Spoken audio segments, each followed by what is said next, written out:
everybody, and welcome to the Touch Tennis Show. Thank you very much for tuning in. Rashid Ahmed, and as always, alongside me, Chris Eaton. How you doing?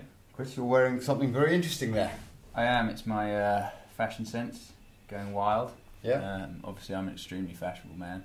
Yeah. And everybody wants to be like me. So this is a Touch Tennis limited edition T-shirt. Has our black and grey camouflage, little Touch Tennis logo there, and on the back, I don't know if you can see this. Yeah, I think they can. Touch Tennis on the back. Yeah. There we go. Pretty special. Yeah. Ridiculously special. Where can you get them? You can only get them. Yeah. On the Touch Tennis site. Okay. We've built a page which says clothing. Click on that, and you can buy it there. I think you can if you have a look at it. Or no, you're not looking at it. You're looking at something completely different. I am. The App Store. There you go. Yeah, Great. I'm just uploading the draws for this week. Ah, okay. Talking of draws for this week, James Ward. Yeah. I watched him play, and why doesn't he volley? He is... I mean, it's not a criticism, but I don't understand it, because he bludgeons the ball corner to corner. I mentioned this on Facebook yesterday, and got a little bit of abuse from one of his friends, Josh Goodall, who I'm assuming is going to call in at some point to abuse me anyway. But he doesn't volley. I don't get it. Yeah, well, I mean, the first thing I will say about certainly about that match is actually I looked at the the matchup, and I thought, I looked at all the Brits matchups, and I thought Wardy had a tough one. Yeah. I mean, that guy's really good. Yeah. So to get into that sort of a situation against that guy is high level, and that's really good for Wardy to get into that sort of situation.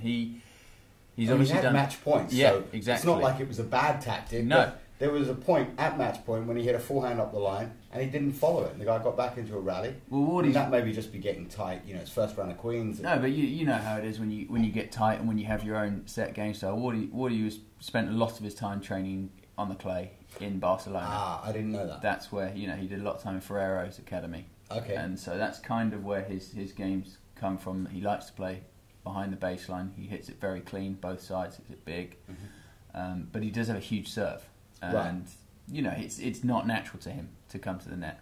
Okay. He volleys fine. He's not one of those people who's been brought up volleying, so you can't say that he volleys fantastic, but he volleys certainly well enough to hit a good forehand, come in, knock off a volley. Yeah. But you know how it is when it's something that's not natural to you, and when it's something I know he's done a lot of work on it. No, I don't know how that is, because everything comes naturally to me. Obviously, but when it's not something that you're really comfortable with, the big points are where you go, maybe not. Right. Yeah. It's that's the time where it really shows if you trust something or not. It's and true. he obviously doesn't changed my quite forehand trust it recently, as you know, and when it gets tight, I just slice it. You go back to your old ways, don't I you? just don't have the confidence to hit that shot. It takes a long time to get that, and also a lot of people are in sort of autopilot at that mode, at that moment. So it's you go into, what am I most comfortable with? I'm most comfortable trading. Yeah, at the back of this court, and that's where I want to be. Yeah, and that's just how it is. And Dodic just played his game, came in, and just made it rain. He's a very good player like that. Dodic's a very good player. He's a very good player. Really solid. Had some big wins. He's beaten Nadal, I think. Has he really? Which takes some doing. Wow. Yeah, on a hard court, I think he beat Nadal. It doesn't matter on any court. It's not easy to beat him. And talking of Nadal, I mean, you said Djokovic and I said Nadal in the final. However, it wasn't as if throughout that match I could have put my house on Nadal. I was watching it thinking, I have no idea what's going to happen. I always had faith that Nadal would come through on the basis of, if he believed this is my court. Because you can't be in someone's mind. You can pick someone, but that doesn't mean you're in their head and know what they're thinking. Of course. But if he was thinking, this is my court, I own this, I own you, there's no way I'm losing on this, I've lost once to a freak, and it's never going to happen again. Yeah. What was that about, though? I mean, Djokovic played very strange. He just didn't volley well. It was a weird match. It was a really weird match. I mean, it wasn't how I expected it to go down. I had high hopes for that match. I watched the whole thing, and I really wanted to watch the whole thing because I thought it'd be a fantastic match. And it was as if Djokovic just wasn't there. And Nadal is very. I'm probably going to get lots of people argue with me about this, but Nadal is very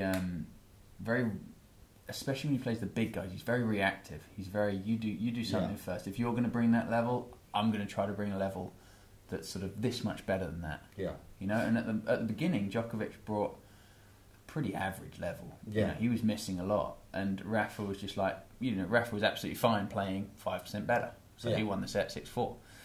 And then again, same thing. Djokovic was missing a lot. You know, beginning of the second set, and it just wasn't happening for him. He wasn't playing. Wasn't playing up the base and wasn't really trusting what he had to do. And I think during the match there was a stat that was, it was halfway through the second set. I can't tell you exactly when. And Djokovic made 18 unforced errors.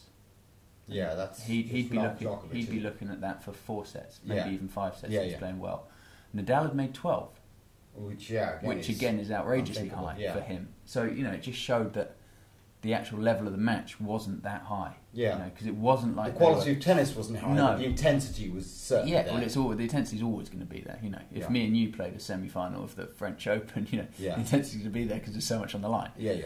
So it was a really strange one because I was expecting the level to be really high. I was expecting Djokovic to bring what he brought in Monte Carlo, which was amazing. And I was expecting Rafa to know that was going to happen and match it. But it was so strange because then Rafa broke in the second set to go 4-3, I think it was. Yeah. And Djokovic just went. He just completely changed. He started playing like I'd expected him to play, and he ran. I think maybe it broke to go. Maybe 4-3, and he ran 3 games on the trot, just playing proper, exactly what you'd expect Djokovic to bring. And Rafa wasn't quite ready for it because he was like, "Where's this come from?" And then right at the beginning of the third set, they had a monster rally, which was really high level. Rafa got that, and then Djokovic just folded away again. Yeah. And Rafa was like, it was kind of like I said, Rafa was waiting. Rafa was just doing what Djokovic was doing. He was sort of saying, what level are you going to bring? Okay, I'm going to try to bring a little bit more than that. And when he saw that Djokovic brought such a high level for those 3 games at the end of the second, Rafa was like, right, let's get this, and like only he does. And Djokovic just sort of went away again. And that set was very strange, and Djokovic hardly looked like he was trying. Right. And then the fourth, Rafa kept doing what he was doing, being better than Djokovic by a little bit, got that break again, and Djokovic lit it up again. And it was just sort of really strange how every time Rafa got up, Djokovic, that was what really sparked Djokovic into action. Yeah. But he couldn't keep it up. And then Djokovic played a fantastic end of the 4th set and a brilliant start of the 5th. But as soon as he got broken... he touched the net. What was that about? Yeah, never seen that. But funnily enough... the fact that he even questioned it, as if... Yeah. He said, but the ball was all the way over there. But him being baffled. I think that's just him. I can't believe this has actually happened. Because, Rafa immediately was pointing at him like that. Tell me something, and I'm trying to figure this out. Of all the people in the world, when you look at Rafa, you look at the size of him, you think, pretty able to take care of himself. Federer, probably Djokovic, guys like Muster, all of them, Greg Rosetsky. Why do they have the most ridiculously feminine fist pumps? Djokovic, Rafa, Greg. What is wrong with these men? Come on, a fist pump is vamos, like that. It's that. Have these guys never been in a punch-up, ever? What is wrong with them? I don't know. My personal favourite is always Hewitt, that lawnmower. It's just fantastic. Which one's that? When he just goes to proper sort of... Well, Hewitt, you watch him and you think, I'd have to think twice about getting in a punch-up with him. Any of the other guys, happily. Well, not happily, not Rafa. Let's face it, he could probably just beat me out cold, one flick. But when he shows you that punch, you're like, mate, I wouldn't want you having to look after my wife on a night out or anyone else of any importance to me. What's that? But anyway, so you got the fist pump out. You pointed at, Yeah, no, that was an interesting one because, like I said, I've never seen that. Never seen that from anybody before. I've never experienced it when I've been playing. But funnily enough, in the final, I experienced it. Go on. 87, Pat Cash playing Boris Becker. 88, sorry, because 87 Becker lost early. 88, it's in the quarterfinals. Pat Cash has won in 87. We're in 1988. They meet in the quarterfinals. Boris Becker plays a drop volley. Pat Cash tries to get to it, hits it, loses balance, rolls over the net. Becker, for fun, rolled back over the net, and Cash said to him, "You're a cocky crap," like that. I remember that very clearly. Quarterfinals, and Becker beat him. Vamos! There's a fist pump. Sorry.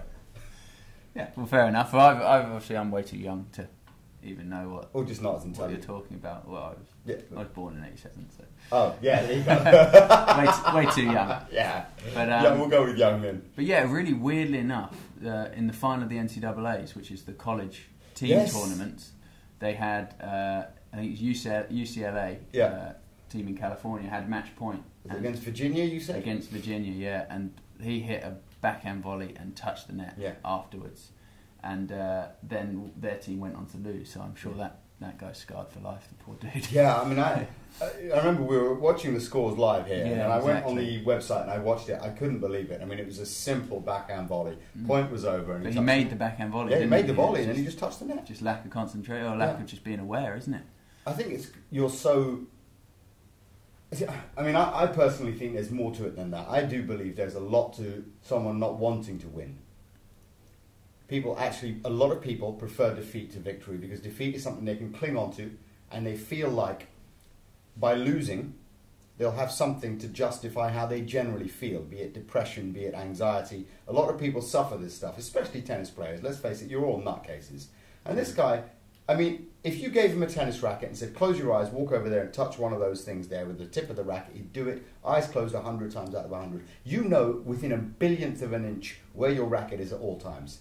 Not for 1 second did he not know what was happening. I believe that was intentional. I believe all accidents are avoidable where there's human error involved. But I don't think, I mean, you know, I can't really get into that sort of a conversation with you, but I can't honestly say that would have been true for Djokovic. There is no way that guy wants to lose. No way. I saw someone else do that, and that was Roger Federer. He absolutely schooled Rafa for the first set, and he sat down at the French Open and realised he was about to make history, and he completely imploded. And I think Djokovic had the same thought, because he knows, I believe in his heart of hearts, right now, if he wins the French, he's got a very legitimate chance at the Slam. And that's a massive amount of pressure. Had they been at Wimbledon, I think the same thing would have happened. Yeah, but pressure is different to wanting to lose, for sure. I mean, if he's been affected by pressure, fair enough. You know. But yeah, I mean, you're right. There, going what you said about wanting to lose, he's not in that mindset anymore. He was earlier on in his life. He'd always find reasons to lose. Yeah, you know, his contact lenses, his breathing, that sort of stuff. There was always a reason. But talking of people who want to lose, I mean, I played Danny Sapsford, who's our guest tonight on the show. And we played touch tennis in Weybridge recently, and I mean, he had match points, he had chances to win, and I don't know what sort of depression he was going through, but he chose to lose. Was that anything to do with the fact that he was playing with his 10-year-old son? 6-year-old, get it right. Okay. And that's nothing to do with it. I was playing with his other son, who has not yet discovered what these two things at the bottom of his legs are for, or doesn't care enough to use them. I think probably the second one. Yeah, well, hey, whatever it is, if it's the latter, you're lucky I let you play with me, Josh. But I must say, his younger boy Noah had some gifts, so we tried to avoid him. We neutralised him by playing everything to Danny, who was the weaker of the two, and that did some amazing things for us. Exactly. But yeah, no, I mean that's like I say, that it was a very interesting match, but I still feel like Djokovic is the better player, and if Djokovic went out there and delivered like I'd expected him to, I think he would have won that match. Yeah, I mean, it was pretty much a final. I mean, they knew whatever happened, they were going to come. Tell me about that. I mean, what is this? The French Federation? Are you mad? Why would you put Novak and Rafa on first, knowing the court's going to be damp, knowing it's going to be cooler, and blow away any chance that guy had of making the final? Because you've got to remember with the French and the French Open that they're all about having their lunch and having all their lovely food and taking their time with the lunch, having their glasses of wine. So they probably most of them wouldn't have even got out to the court until like 2:30. Right. And by which time the match? By which time Federer and Tsonga would have been over. Yeah. Because Tsonga didn't show up. No.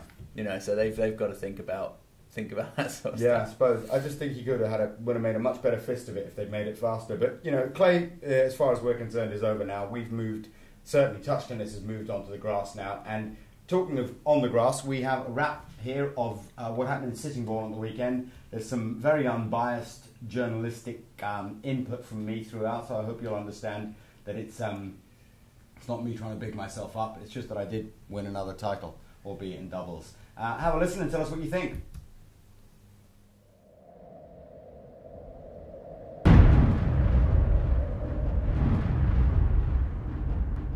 coverage of this weekend's tournament in Kent, Sittingbourne.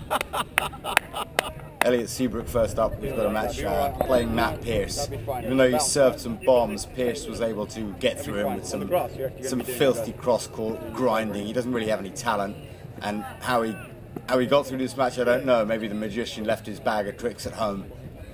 But in the end, Pearce was just too solid for the man from Kent.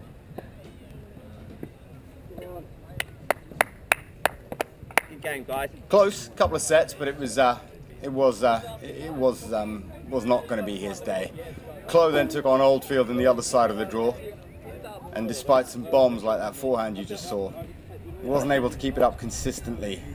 He's having real problems keeping it up, we've heard, and story of this match and story of many tournaments from him.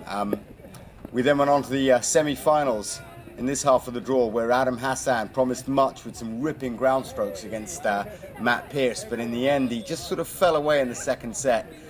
I mean, we had discussed this before, it was mostly down to doubles. We had decided we wanted to humiliate Pearce more in doubles than we did in singles, and so we did the rope-a-dope. We let him feel like he could win these sort of matches. There was some little bits of grease, little bits of grinding, knowing that the real magic was about to come.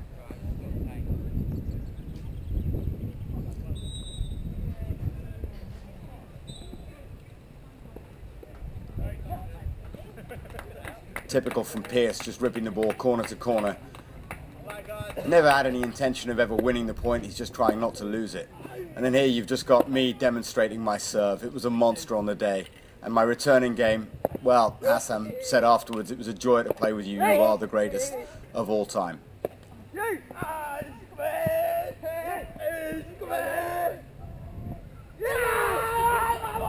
And as you can hear from the new grunting, we now have the ishkve instead of just the ishkve, and that helped us.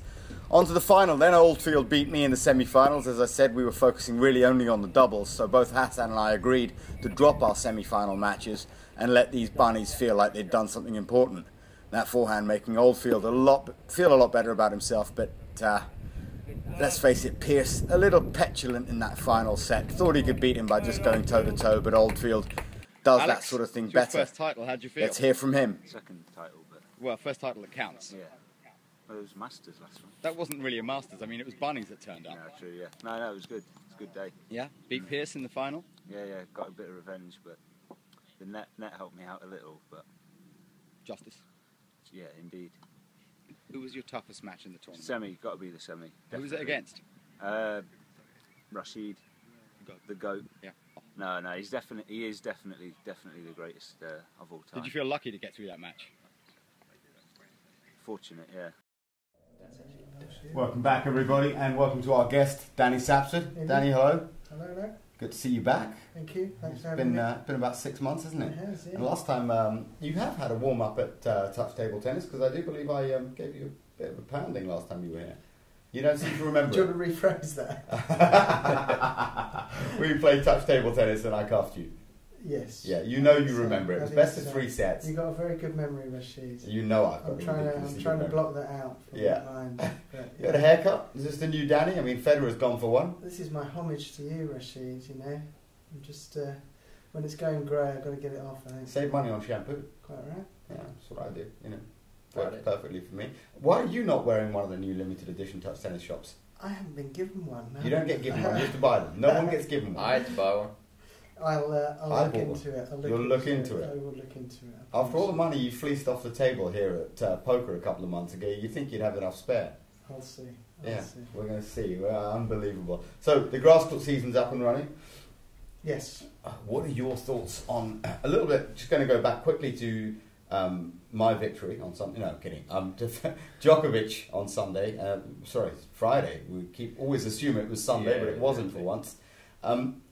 Are they going to seed Rafa third at the All England, do you think? Or will they have to just go Djokovic, Murray, Fed, Rafa? How are they going to seed that one, do you think? It's a tough one. I think the All England are the only tournament where they don't go straight off the rankings, do they? Yeah. They take into consideration past exploits.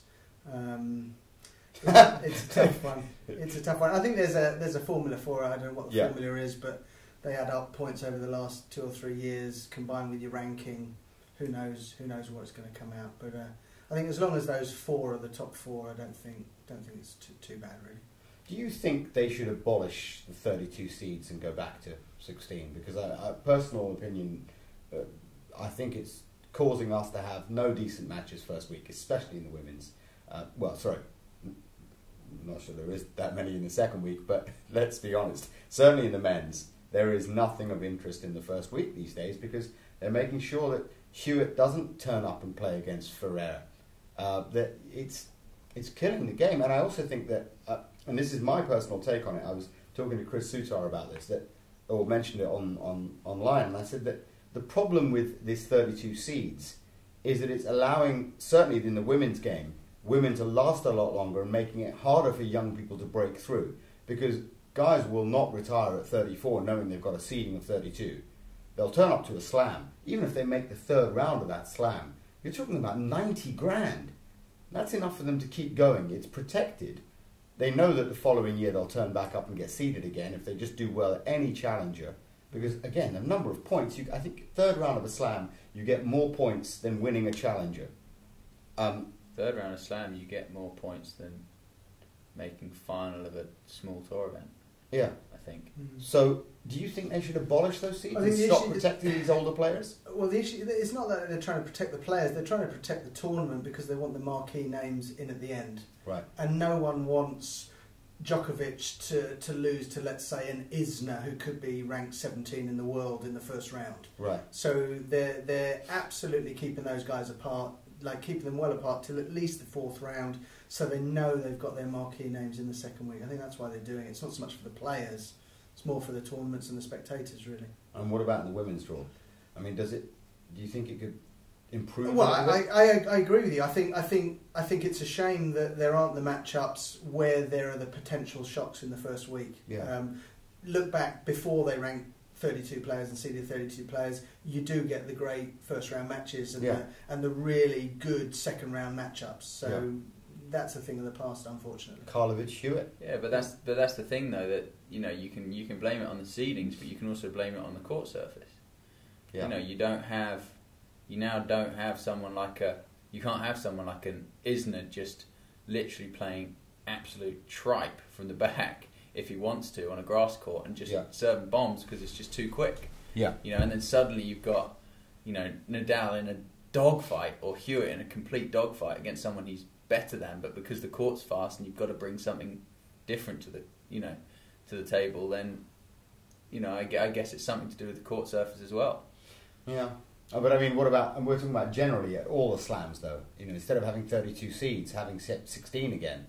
And they did it to protect people, but now with the homogenisation of the surfaces, they're all pretty much the same. And certainly at Wimbledon, I mean, the idea of seeding people differently to rankings, I think, is pointless. It's just futile because the surface it's the same as the US Open. Yeah. In fact, it's probably slower. There's no grass court experts anymore. No, but it still protects him, doesn't it? It protects him if Rafa came back, or if Rafa didn't win. I think he had to win Rome to make sure that he got ahead of Federer. Yeah, and obviously all respect to Federer, but he shouldn't be seeded top 4, especially at Wimbledon. Yeah. If there's any tournament that is unique and should seed people not necessarily according to their world rankings, it's the French Open on clay. It's the most different. I think it's laughable that they used to seed Sampras number 1 every year in Paris. Yeah. And never probably got beyond the 3rd or 4th round. He made the semi-finals, 96 against Kafelnikov. There you go, fantastic. Very rarely got beyond the 3rd or 4th round. Yeah. And such a smug idiot. Yeah, I know. Sorry, I just know everything. If you want to write in, it's just Rashidpedia. I'll answer your questions. I know it all. Can't help it. No, but that's actually a man I know a great deal about because he and I share a lot together. We won a lot of majors at about the same time. Lost Harriet about the same time. Very good. Fair enough. I dated Bridget Wilson sometime. Yeah, right. Sorry, what was that? Sleeping there for a second. But you didn't come here just to talk about tennis and what's going on at the All England. You came here for Please tell me what I came here for. You came here for the ultimate challenge to take on Herr Eaton at touch table tennis. I've heard he's been destroying everyone. Is that right? Not everyone. Not everyone. But pretty much everyone. Yeah. everyone. Well, we're going to have a quick look and see how well you did, Danny, because it'll be interesting. I think you didn't do too badly, I've got to say. We respected this enough not to cut it. That's the compliment. We edit this down because there's so much tripe. But this time there was a lot of really good stuff. So have a watch. Tell us what you think. This is Danny Sapsford taking on the legendary Chris Eaton.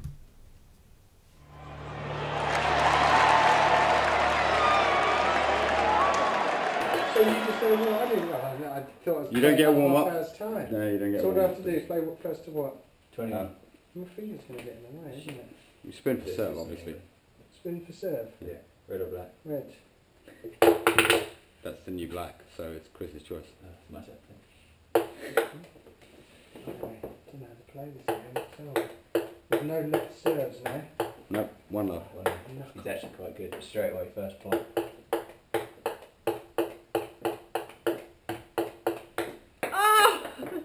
Nice little change of direction there. Oh, 1, 2. 1, 2. 1, 3.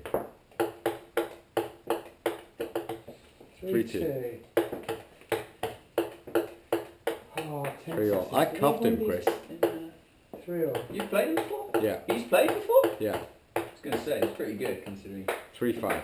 I cuffed him. You beat me? Yeah, I beat you, remember? With one eye. You got a funny memory, Roshi. He's a seriously good 3, 6. memory.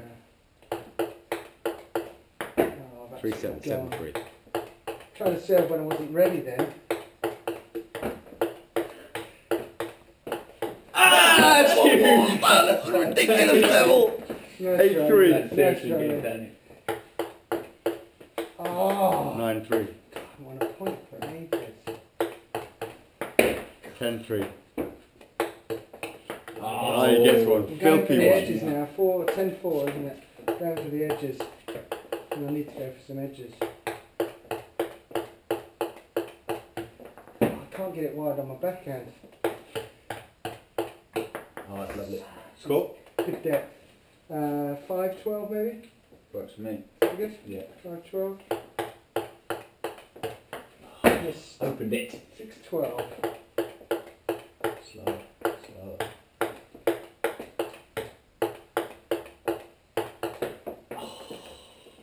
7-12. Get it from a competitor. Yes! 8-12. Now I found the range. Oh, next one. 12-9. 12-10. Serves when you're not ready! Doesn't. No, this guy's worse than the dad. He's taking such a long time in between the points. 14-10. Yeah. Oh, finger. 10-15.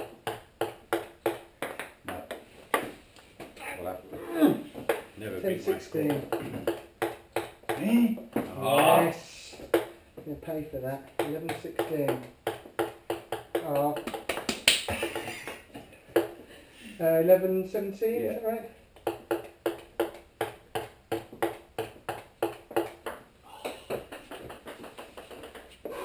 You can do it. 12-17. You can do it. You can do it.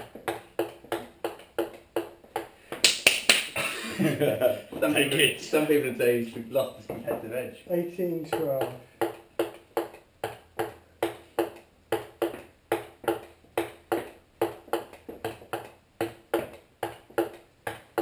Yeah!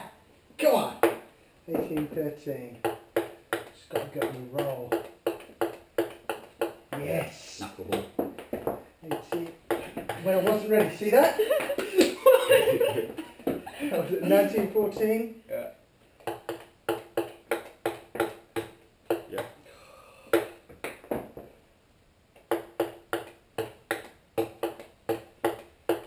Yeah.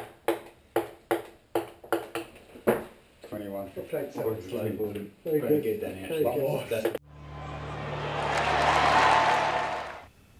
Well, It was fun. entertaining. It was fun, yeah. Yeah. My fingers are too big. I think I've got my arthritis in my hand, you know. My knuckles are too big. Heard it all. I think it's probably too big now because it's swollen. You get whacking yourself in the hand so many times. Yeah. But It was What do fun. you think of him, Chris? Oh, it was good to see Danny get competitive again. Yeah. You could see after about 5 points, the fire was sort of in his eyes, and he really got competitive, and it was great fun actually. That was one of the best. That was probably the best level that I played against. Really? Yeah, Thanks, Chris. I was properly focused there. Other than you, of course. Yeah, that's what I was waiting to hear. Well, we have our leaderboard here, and we have someone who truly sucked at the bottom, Harriet Markinson. We're just going to have to throw you off the board, Harriet, because, I mean, 21-2 is abysmal. And we have a small board. We have a small board as well, yeah. You know, it's all about size on this show, and we've got a small one. So that's you gone. Goodbye, Harriet. If you want to come back on the show, you know, feel free. But in the meanwhile, the board shows at the top, Josh Goodall, the GOAT, me, 21-15. Zabom, Willis, 21-15 as well, but because his name, Willis, is after Ahmed, he has to go below me. Obviously. And mine, you know, let's face it, I'm better than him in so many other ways as well. That puts you 4th on our all-time leaderboard. There. Joint with James Marslack, but I thought you brought a higher level than him. So even though alphabetical order... Yeah, you go above him because he's Marzi with a Z. Okay. So Sapsford comes first. Very I know, good. Danny, D comes before J. Yeah. There you go, that's the reason why. See, I knew there was some logic to everything we did on this show. Now, quickly, before we go, you happy with that? Yeah, very. You shouldn't be, it's disgraceful. You did go on a bit of a run where he started winning some points, and I thought, God, if he gets one more, I'm really going to be upset here. Yeah, exactly. Because it's going to be hard to justify S being after R. Yeah. It is. Oh, it is. Hang on. Yes, perfect. So that's my first name. I'll invent a new name. But quickly, Wimbledon. Yes. Who are you looking at to do really well there amongst the Brits? Amongst the Brits, wow. Well, Andy Murray, obviously. Yeah. I think he's going to struggle considering he's missed the last 3 or 4 weeks over the clay. I think the clay gives you perfect grounding to come on the grass. You hit a lot of balls. You have to compete hard for every point. I think it gives you the perfect kind grittiness. And I think he's going to miss that. Mm-hmm. So hopefully, if he plays a lot of matches this week, he might be able to make up for it. But I think he's still going to struggle. And apart from that, I think not looking at anything to win it, but to win maybe potentially matches. Dan Evans, maybe. Really? He's having quite a good run. Yeah, no, he's That's doing good. well. No, he's doing well. Very, very, very talented guy. I beat him. I touch tennis. I've got it on video. Who haven't you beaten, Rashid? Very few people. Yeah. Actually, have I beaten you? Yes, I did. I beat you the first time we played. Yeah. And then I beat you the other weekend. Sorry, there is no one I haven't beaten yet. Right. But I just think he's incredibly talented. Just needs to sort his head out a little bit. Yeah. And be a little bit more consistent throughout the year. Because he's proved to everyone that on any given day he can compete with anyone. But it's just a case of maintaining it throughout the year, really. But he's a good guy. And outside of the Brits, who do you fancy for the title this year? Wow. This year, I think if I had to bet my money, I'd bet on Djokovic. I think he's going to be a little bit of a wounded tiger from the French. I think he's going to be disappointed he didn't win. And I think he's going to come back strong on the grass. Okay. Chris? Yeah, I can't really disagree with anything Danny's just said there. You've got to look at some of the big servers still. You know, even though grass is a bit slow, you've got to look at the big servers to maybe cause some upsets. So you're looking at the Raoniches and Isner and people like that. But yeah, it's tough to see the top 4 not making it there. I mean, obviously Roger showed a bit of weakness in the French, but obviously at Wimbledon he's a different animal, and he'll be extremely difficult to beat. But yeah, I think I agree with Danny actually. I do like Djokovic, but I think Murray's got a good chance again. Yeah. You know, I think if he serves well, you know, and if he's making a lot of balls on the return, and he obviously moves very well on the grass, so I think there's no reason why he can't do it. Especially if Federer does show some weakness, because I like Murray to beat a Djokovic or a Nadal in the final more than we liked him to beat Fed. Yeah. So we'll see how that one goes. But Murray's got a really interesting draw at Queens this week. He plays Mahou, who's very tough. Yeah. And if he lost to Mahou, didn't he? At Queens. Yeah. Was it last year or the year before? I think it was last year. Yeah. And then he's second round. Then he's got Lodra after that. Who's another talented, really tough. They're big serving, great volleying French guys. Are very tough. So yeah, Queens is renowned for being quicker than Wimbledon, right? And it's very slippery. Yeah, I saw. I mean, James Ward, who was on his back a couple of times. So was Dodik. It was so slippery. It's always slippery there. Right. I don't know why. It always rains this it's always this week it rains like hell. It's terrible every Poor guys. year. But Yeah. Talking of grass courts, one little plug just before we go is the Touch Tennis All England. If you haven't signed up, you can. It's on the 29th and 30th of June. We're looking for a 1-2-8 draw. We've got an amazing prize fund of £5,000. We've got £1,000 for the winner. We've got people from all over the world. Germans are coming over. We're trying to get some guys from Finland over. They just had a tournament, and Gabor Lovro, who set it up, lost in the semis. But he's looking to come over. He's going to focus on doubles, he says, because he's a little overweight these days. A load of guys from Bolton, that's another country. And Belgium, of course. We've got our loyal 6 guys coming over from Belgium. So it's going to be a huge event. If you want to get your name down, go to touchtennis.com. Well, you're already on touchtennis.com.